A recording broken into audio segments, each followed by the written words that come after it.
Wednesday. We have a wonderful reading today to contemplate on. Before I get into the reading, I want to just share with you a memory from when I was living in California in graduate school. And my professor, who I was working under, had a great chance to live in this really beautiful mansion, not mansion, but a beautiful house on the cliffs overlooking the ocean in California. The reason he had this great chance to live there is one of the department heads was going away for a year to spend a year at a university in Europe, and he didn't want to leave his house alone. So what he did was he asked my professor to kind of house sit for him for a year. And so he got to spend a year in this beautiful house with a beautiful view, with beautiful furniture and artwork and all these wonderful things. And he invited us to his house one day for a party. And you could see how he was really careful with the house. And it wasn't his house, it wasn't his furniture, and it was only for a year. So he was extra careful not to damage the floor, not to put holes in the wall, not to damage the furniture. He was extra careful to keep everything clean and in good shape so that when the year is over, he could turn it back to the owner of the house and be in good shape. In reality, I think we all kind of live in that same scenario when we rent a house, even when we are in a home. Eventually we're going to have, most of us sell our home one day or turn it over to someone else, and when you rent an apartment or a house, you turn it over to somebody later and you have to give it back in good shape. Even when you stay at a hotel room temporarily, you want to keep it in good shape, so when you end your stay at the hotel, you give it back properly in good shape. So we all want to be good tenants. Well, the reading today is from Luke chapter 20, and Jesus tells a parable of very bad tenants, or bad renters, who treated what was given to them very poorly. But instead of living in a home, these tenants are in a vineyard, and they're vine dressers. They keep the land and keep the grapes and take care of them. The owner of the vineyard sends messengers to them, or in this case servants to them, to collect the rent. And in this case, the rent is the fruit. And they show just how bad of a tenants they are because they treat the servants badly. As a matter of fact, with every servant that the landowner sends, they treat him worse and worse and worse. They treat him more and more badly as they went on. Finally, the owner of the vineyard sends his own son. And the servants, the vine dressers plot to kill the son so they can inherit the vineyard. That's their plot, that's their plan. So let's step back a little bit and look at, Jesus told this parable in Jerusalem, in the temple, during Holy Week. So it was only just a few days before his crucifixion.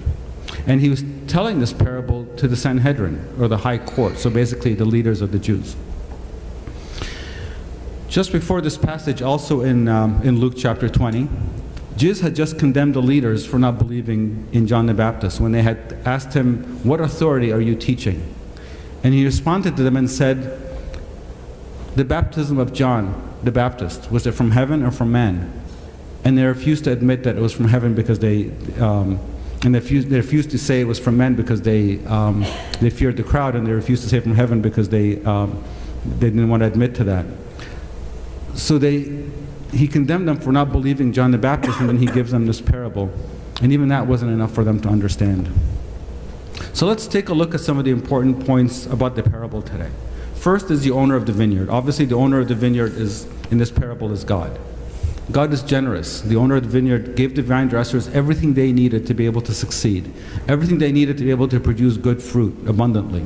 In the same way that God gives us everything that we need to be able to accomplish our work, to accomplish His purpose in our lives. He gives us abundantly more than we need to accomplish what we need to accomplish. Secondly, the vineyard owner built a wall around the vineyard. He built a tower to protect them. In the same way that He gives us laws to protect us, He protects us and watches out over us, over our enemies, to make sure that we are safe. The vineyard owner went on a journey and let them do their work, the same way that God gives us free will. He gives us freedom to make our own choices and our own decisions in our lives. But finally, the vineyard owner trusted the tenants to keep their own end of the bargain. That means that they had to give fruit at the end. We too have responsibilities.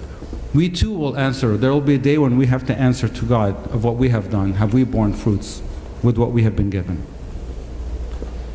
The servants represent, of course, the prophets that God has sent over and over again to urge people to change our ways and come back to God. Unfortunately, over the years, and if you look through the Old Testament, Israel didn't listen, or if they listened, they quickly went back to their evil ways. You look at the stories of the prophets that God sent. Isaiah, one of the greatest prophets, was sawn in two with a wooden saw. Jeremiah and Zechariah were killed with stoning.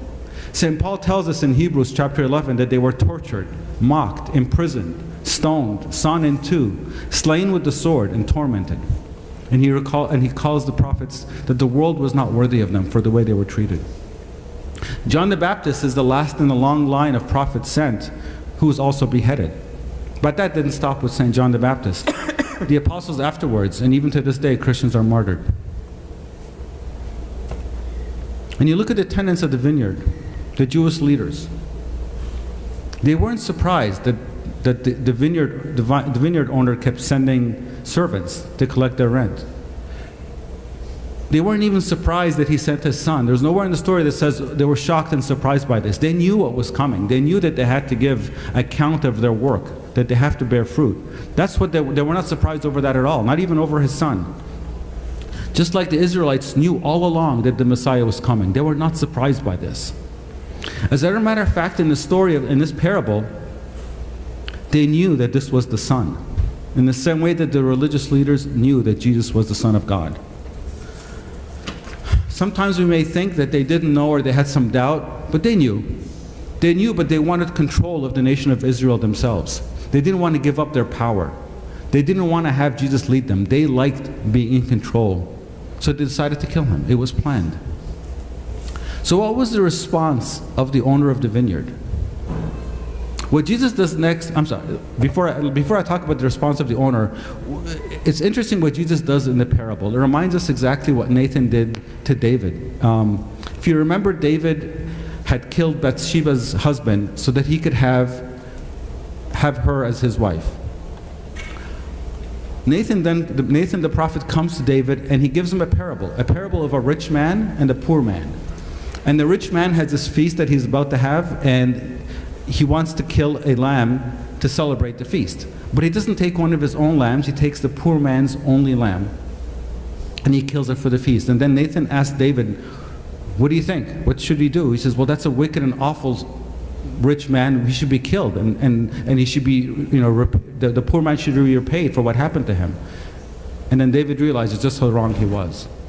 Well, in this parable too today, in the parable of the vineyard and the wicked vine dressers, Jesus does the same thing. In Matthew, in the account of this parable in Matthew, he asks the leaders of the Jews, what do you think? What should be done to these vine dressers?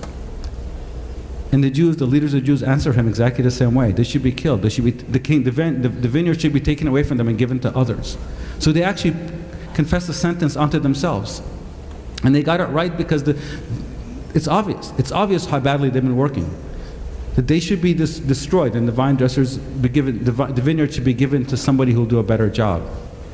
In essence, they set a sentence unto themselves. They set their own punishment. And St. John Chrysostom, in his commentary on this parable, says by giving their own sentence to themselves, it was clear proof that it's not the punisher who's giving the punishment, but is the punished who are causing punishment to themselves.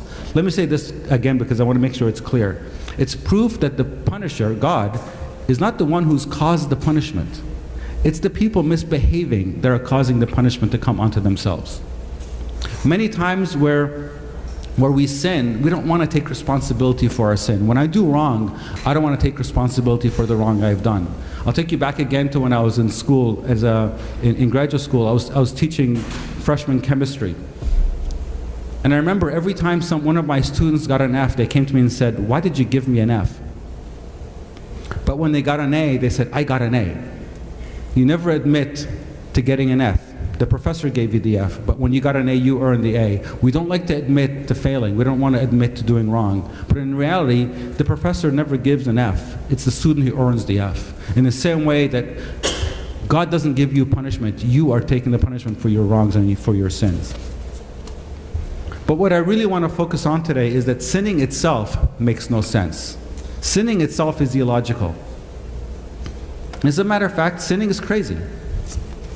You might say that the tenants may have thought in this parable that they can get away with hurting the servants that they came. In the same way the Israelites thought they may get away with hurting punishing and killing the prophets. But when the owner sends his own son, then you really see how twisted their logic is. Their reasoning is, he's sending his own heir, his only son, his beloved son. Let's kill him and then let us become heirs. So they're thinking in their logic that the owner of the vineyard is going to find out that they killed his son, so he's going to come up to them and say, you know what? You killed my son, I'm going to give you the vineyard now. Does not make any sense to anybody. But that's their reasoning. And that really sheds light on the fact that when we sin, our reasoning is flawed also. We do the same kind of flawed reasoning, the same kind of twisted thinking that leads us into deeper and deeper sin. The first problem with sinning, sinning has consequences. As you know very well, you reap what you sow. Violence brings violence. Hatred brings hatred. Lying, greed, pride. Any sin you want to pick, it grows, it escalates, it leads to worse and worse situations, which causes you to sin even further. But add to that the real silly thinking that somehow God may not notice me sinning. That somehow God is going to say, I'm not going to judge him for that sin. Two traits that are clearly God's traits are that God is omnipotent and omniscient. I'll describe both to you. Omnipotent is defined as all-powerful. In the dictionary it says all-powerful or omnipotent means possessing complete and unlimited universal power and authority. In Matthew chapter 19 we exactly see that description of God. When Jesus says, with men this is impossible, but with God all things are possible. God is able to accomplish anything. That's why he's omnipotent. The second trait of God is that he's omniscient. Omniscient means all-knowing, knows everything. And again, we read that in the first epistle of St. John, chapter 3. Whenever our heart condemns us, God is greater than our hearts, and he knows everything. So God is all-powerful, and God is all-knowing.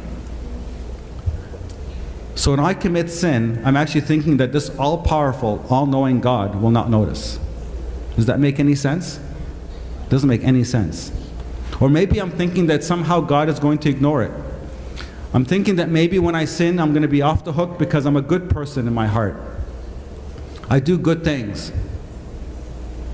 Actually, when I sin, it reminds me of a child who has chocolate all over their face, and I ask him, did you eat chocolate? And they say, no. Really?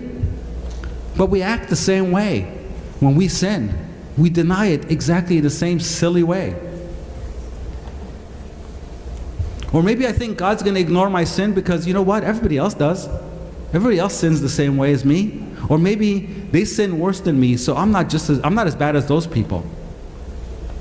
Unfortunately, we live in a world where it's becoming more and more relative. We talked about this actually in the Sunday school last Sunday, where right has become wrong and wrong has become right. In Isaiah chapter 5, Isaiah warns exactly of that. He says, woe to those who call evil good and good evil, who put darkness for light and light for darkness, who put bitter for sweet and sweet for bitter. Woe to those who are wise in their own eyes and prudent in their own sight. Isaiah is warning us not to rewrite our moral code because everybody is doing it, or because I'm better than others. He's warning us to be careful about stopping to feel guilty anymore. That's very dangerous. He's warning us to be careful not to feel guilty over things that we considered wrong in the past, or we thought were immoral in the past. I think that's what's happening today. Think about the first time in your life that you ever lied. You probably felt very guilty over that. And then the second time, then the third time, and the fourth time. It becomes easier and easier to commit that sin as time goes on. We need to be very careful of that. But we live in a day today, in an age where I think things that people used to be ashamed of, they may even brag about them today. And I specifically don't want to talk about the big things that you may hear about in the news that are controversial and have become political. I'm thinking about the so-called smaller things, the so-called common sins.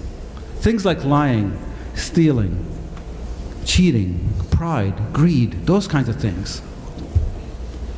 This is what we're warned about in Judges chapter 21, when Israel had no king and everyone did what they saw was fit. That's the danger we're becoming into. Refusal to admit that there's an absolute truth. Truth is not relative. Truth is absolute. So in reality, sinning makes no sense whatsoever. It's irrational, it's ridiculous, and it's wrong. It's absolutely wrong.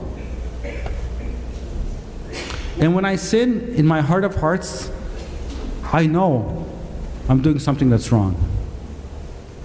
I'm hurting myself and I'm hurting others around me. It makes no sense. But something else today I want us to think about. The landowner, God. You may look at the response of the landowner to the vineyard, the vine dressers, and you might think to yourself, it makes no sense either. What father or parent would see the escalation of violence against the servants that he sends to the vineyard and send more servants and see them get treated worse and worse than the last servants he sent? And when that doesn't work, he finally sends his own son. That's the logic of God, our Father, who sent his own son for us. That's the logic of the Father who has infinite love for me, who has patience and generosity beyond anything that I can imagine. He sent his own son so he died for our sins, for my sins. This is the same Father who kisses the prodigal son before he can even utter his confession, before he even arrives. This is the same vineyard owner who overpays the workers who only worked 1 hour and pays them as if they worked the entire day. This is the same shepherd who shows no business sense whatsoever and leaves the 99 sheep alone and goes after the one lost sheep so he can bring him home safely. And this over-generosity is for me, who sins like crazy. It's for all people. It's for all us bad tenants. Even though every time I sin, I abuse God, but he keeps forgiving me, and he keeps sending me more and more help. Notice that he didn't come and destroy them after the first messenger in the parable today. No. Even after the messenger was abused, he sent them more messengers. He sent them more help.